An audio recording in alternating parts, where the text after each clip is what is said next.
Welcome to the Leaders in Payments podcast, where we talk to C-level leaders from across the payments landscape. We'll be discussing the products and services that impact the payment space today, as well as trends and predictions for the future of payments. We will also hear stories from our guests about their journeys to the top.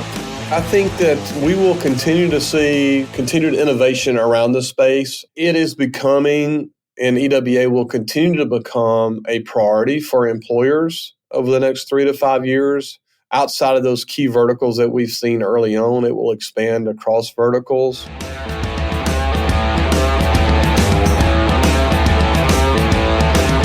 That was Tal Clark, CEO of Instant. He is my special guest on this episode 299 of the Leaders in Payments podcast, and I'm your host, Greg Myers. Instant strives to give every working American fee-free access to their earned wages when they want it, where they want it, and how they want it. Tal and I talked about the earned wage access market and what makes Instant unique and different in the space. We also talked about Tal's journey from Marine Corps helicopter pilot to Instant CEO. We've got a great episode ahead, so let's get started.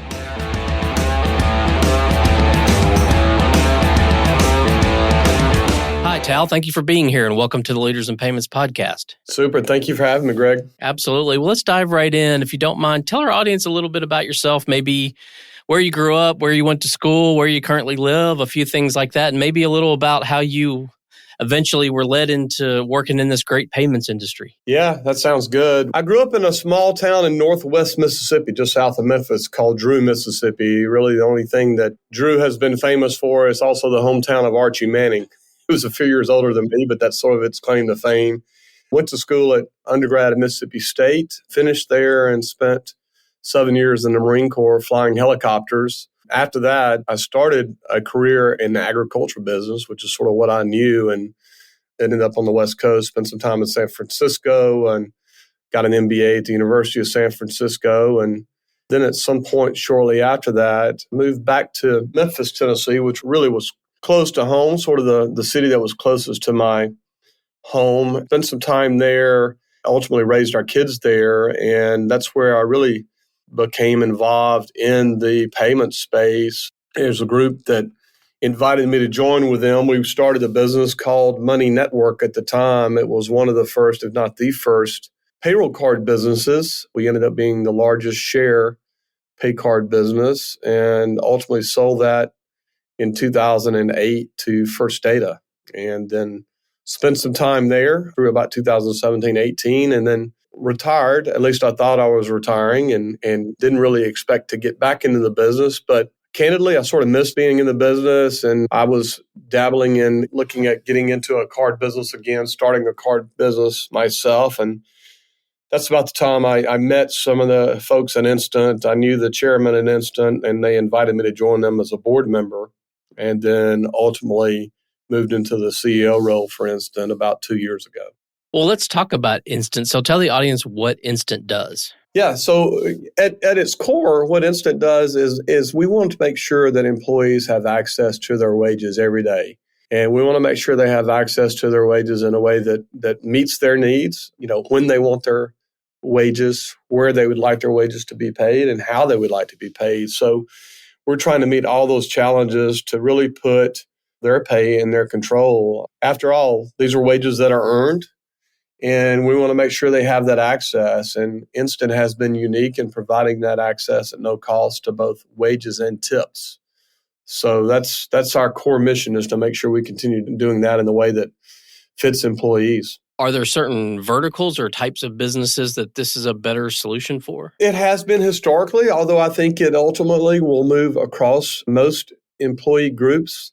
It very closely parallels sort of the early payroll card days, in that quick service restaurants, table service restaurants, staffing, retail are probably the key industries. Have been the most industries with the most focus for earned wage access and tips. But we also see it moving into industries such as healthcare, such as manufacturing, transportation. Ultimately, this becomes a table stakes benefit, we believe, so that employees are going to look for ways to manage their compensation, no matter where they may be working. Who is your end customer, the employee or the employer? We're a B2B provider of earned wage access and tip services. So we're selling to employers And then from there, we certainly work with the employer to make sure the employees have the awareness of Instant that they need and make sure they understand the opportunity. But we are a B2B business. We say B2B to C. Okay, that makes sense. So what role would you say Instant plays in the marketplace? Yeah, that's a great question. The role that we want to make sure that we are fulfilling is access to wages. We're really targeting our efforts at those employees that sometimes you need access to cash, right? That you might not have on hand. And through surveys that we've done, we understand that the alternative to what we can provide as earned wage access generally is not a good one, right? High cost payday loans. Sometimes people borrow from family members. We also know that people need cash. They might sell things on eBay they might not otherwise sell. So what we're really trying to do is fill that gap between paydays so that employees have access to that cash when they need it, for those emergency situations or situations when they just need to buy something they're not expecting. So that's really the role. And our goal is to make sure we can fulfill those needs.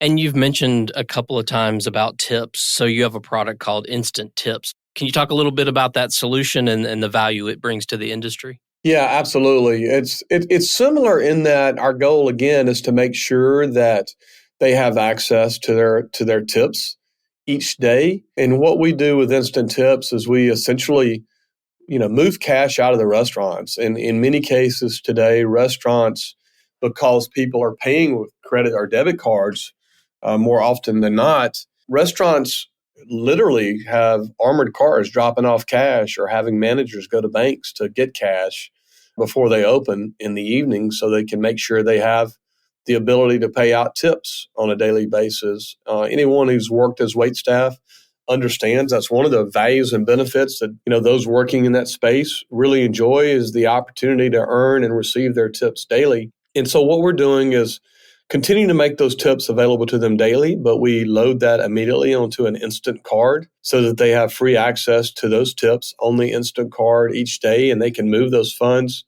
wherever they would like to, or they can spend them using our instant Visa card. So they have that choice as well. So some employers in the restaurant space have moved tips into a normal payroll cycle. So you've got groups of employees in some restaurant environments that are now, they're used to or have historically received their wages each day, but now they go on a paycheck and they might not receive them every 2 weeks. And we know from our research and from talking to these employees that that's simply not what they want. They want access. They want to continue to access daily without it being, part of a typical payroll check. So that's what we do with Instant Tips and look forward to continue to expand that as well. As much as you can divulge, what are your product plans for 2024? Yeah, we're going to continue to innovate to make sure we continue to focus on our goals of serving employees and serving our employers. One of those things that we're really doing in 2024 is making sure that we have the best app in market. And we're really close to launching that. We actually launched it at HR Tech in October of last year, but trying to finish up the final version. We'll have that in market within the next few weeks. And so excited about that. It really meets the expectations of millennials and Gen Z from an app engagement and an interface perspective, and will be competitive with any sort of banking app or payments app that you would see out there. So we're excited about that. And the other thing is we want to innovate to assure that we sort of meet that requirement of receive your pay when you want it, where you want it, and how you want it. And historically, we have done that with the instant card, but we will be innovating so that that payment can be moved in other directions, either through the instant card or without the instant card as we go forward. So excited about those things. And I think we really have an opportunity to change the way things are done in the space. One of the things that's really unique about Instant is that we're able to pull together a card, the ability to pay out tips and the ability to pay out earned wages all under one roof. There's no one else in the space that is able to bring all those things to bear for an employer. Everyone else is dependent on an outside relationship for doing one of those three things. So really puts us in a unique position, and we want to continue to build on that as we go forward as well. All right. Are there other things that differentiate you, or are those sort of the main three things? Yeah, that's key. I mean, the fact that that employer can work with us and get all of those things without, 3 vendor relationships or 2 vendor relationships, that's very critical, and I think it's very important to employers. The other thing is Instant established the opportunity to get earned wages at no cost, and that's critically important. We have competitors who have been generating, upwards of $30 in fee income from employees for access to these wages, where we've been doing it at no cost to the employees. So that will always be a base of our program, and we'll continue to do that because those are the 2 things: the ability to deliver all those services and to do it in a way that provides access to the employee at no cost are really the key things that differentiate us from our competition. Well, let's talk about the earned wage access industry as a whole. Where do you see it headed in the next maybe 3 to 5 years? I think that we will continue to see some of the things I've mentioned. You'll see continued innovation around this space. It is becoming, and EWA will continue to become, a priority for employers over the next 3 to 5 years. Outside of those key verticals that we've seen early on, it will expand across verticals. We will also see the number of employees participating grow because there'll be new ways to access their wages.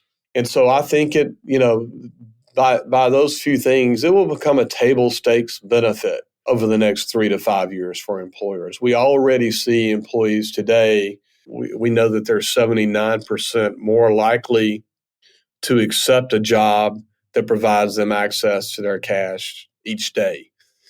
And so we see that demand coming from employees, and that'll continue to grow. And so it, again, will become table stakes benefits similar to a 401k or whatever other benefits an employer might be offering. So we see that key as we move forward. The other thing that we in the EWA space too are encountering now, there is some regulatory framework that's being developed. We're constantly monitoring that and adjusting for that, both at the state level and the federal level. And so we'll continue to do that. The regulatory efforts will have some role in sort of guiding the industry and where we go. So we sort of look forward to meeting those requirements. Instant has been unique also in being able to deliver our services in all 50 states, and a number of our competitors have not been able to for various reasons. And so we'll continue to do that. Today we're working in Nevada and Maryland, Missouri, and other states that have had changing legislation to make sure we meet those requirements. So as we go forward, those will be things that we'll need to continue to work on. I think in this space, sometimes there's a misconception, or at least, I've done several interviews with companies in this space, and there can be this misconception of earned wage access being similar or like a payday loan. So what are your thoughts on that? Yeah, look, honestly, I think it depends on the model and how it's delivered and what employees are required to pay for that access. Let me start by saying that at a high level, earned wage access is nothing but a good thing. And in almost every model, it's a benefit for the employee when compared to the alternatives, right? So it is certainly puts employees in a better position than being required to go to a payday loan business on the corner nearest their workplace, which may or may not be in most cities. They seem not to be in great locations to start with. So as a whole, earned wage access is certainly not comparable to that, and it's certainly a benefit to employees, and it should not be put in that category. Instant has done its part to assure that, EWA as a whole, and certainly Instant, is not viewed as a payday loan because you do have access at no cost with Instant. I think an argument can be made if you're charging exorbitant fees to an employee for access to their wages, or even giving them the option of making a tip or a donation for their wages.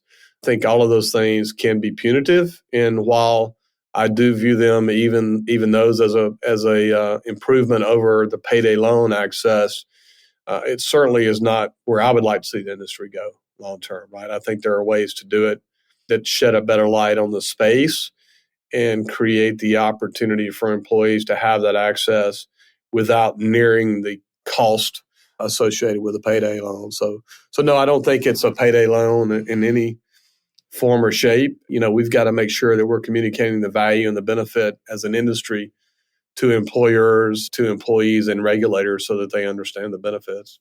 Let's circle back to the legislation question because it's interesting to me. So you have the 50 states, which I assume many of them have their own unique laws and legislation. Then, is there a national thing, or is there an attempt to make a national law that would supersede the state laws, or sort of maybe explain that dynamic a little?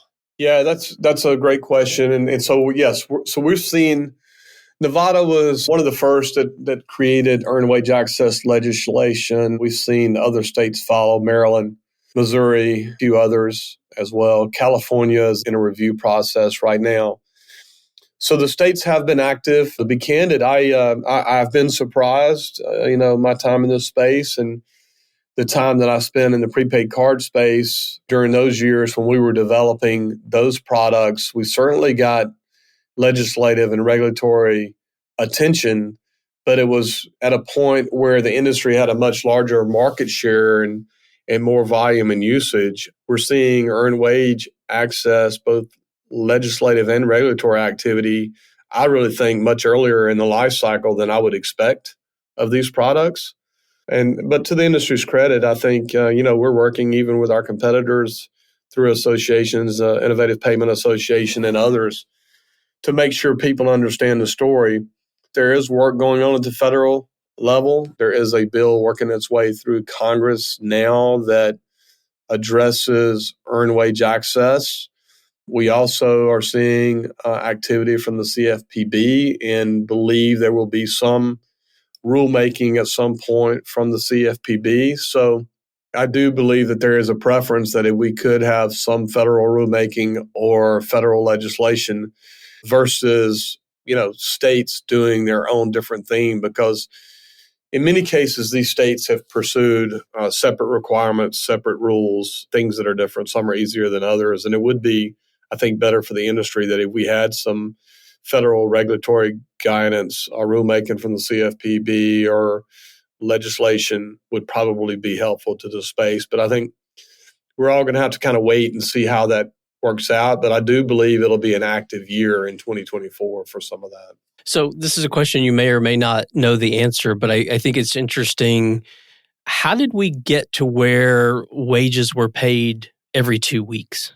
I would tell you that I have a pretty good hypothesis there. So I think that if you go back through history, wages were paid daily and wages were paid in cash, and they continue to be, we were an agrarian society up through World War II for the most part, and wages were still paid daily or so. It really started with the advent of direct deposit. Well, moving to checks first. So it started with the movement to checks, led by companies that were paying a lot of people on behalf of employers and writing a lot of checks. And extending the time between those checks became a financial incentive for those businesses, right? And then as we moved into direct deposit, the same thing was true. So in many cases, if you were paying via direct deposit through large payroll organizations, you would receive funds on Wednesday for payroll that would not be deposited or access provided until Friday, and Wednesday may be the latest. So you take a large amount of cash that was flowing into the accounts of these payroll companies and still does today. It's to their benefit to hold that cash as long as they can, right? And to get as much of it as they can. So payroll cycles have been extended in large part for that reason. It's financial incentives for the businesses that were handling the payroll.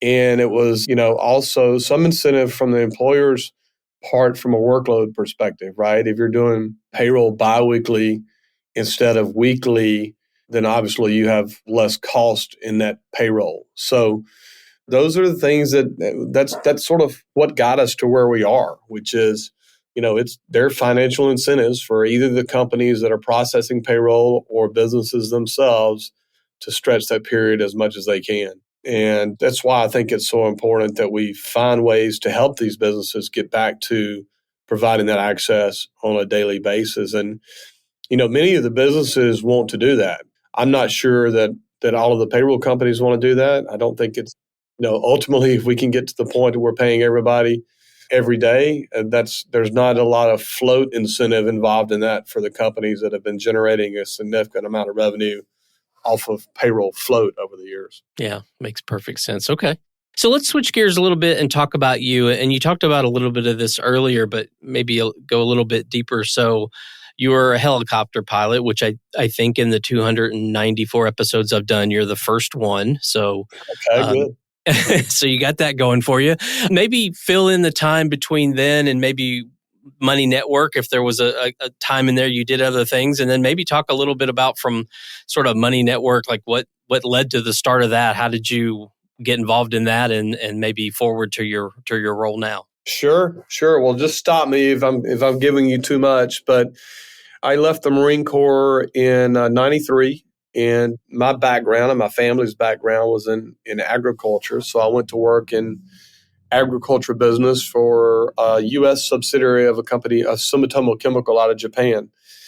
And it was a very interesting time. It was a role I enjoyed. And it's a great industry to be a part of still today. I've got good friends in that industry. And started as a sales representative for them, covering the south parts of the southeastern part of the United States, and really enjoyed that. And then moved out to their corporate office in San Francisco Bay Area, specifically Walnut Creek, and spent about 2.5, 3 years out there. And it was a great time to be in the Bay Area. It was sort of during the internet boom, and I learned a lot. I worked on my MBA and got that out there during that time, and really expanding my knowledge of just business in general. I worked as a planning analyst and a product manager, and then spent some time on M&A activities in that business. Learned a lot about the Japanese culture, which was interesting, and really enjoyed that. Did that for a few years. And then after that, I had an opportunity with that business to move back to Memphis, which again was sort of home for me, and really enjoyed our time there. But we spent the next 20 years in Memphis, and about 3 of those years were continuing that agricultural business, running a regional sales organization for that business. And then had mutual friends that had the idea of prepaid payroll cards. And at that time, it was a novel idea. It was, we've got a ton of people who cannot access their pay via direct deposit because they're not in an environment that allows them to establish a checking account. And so we started that business in 2001, I believe it was. We started that business in 2001. And it was really, you had 3 or 4 guys that were from the networking business. And then I was from the ag business. So you had 4 or 5 guys that were starting a payroll card business that knew nothing about payroll, which was sort of interesting. But we had some good partnerships with Concord EFS at the time. Ed Labrie, who you may have talked to in the past, had some products there that we thought we could use, and we did that. So Concord EFS helped us get the business started, and we started that business and grew it over a couple of years. We had, starting any business is tough, but we were one of the first. We were really the first in market on a widespread basis. We closed accounts like Kmart at the time, who no longer exists, but also American Airlines and AutoZone were some of our key clients early on that really got us started. And then, we were winning deals in the marketplace, and we're recognized for that. And at one point, we were competing with ADP, but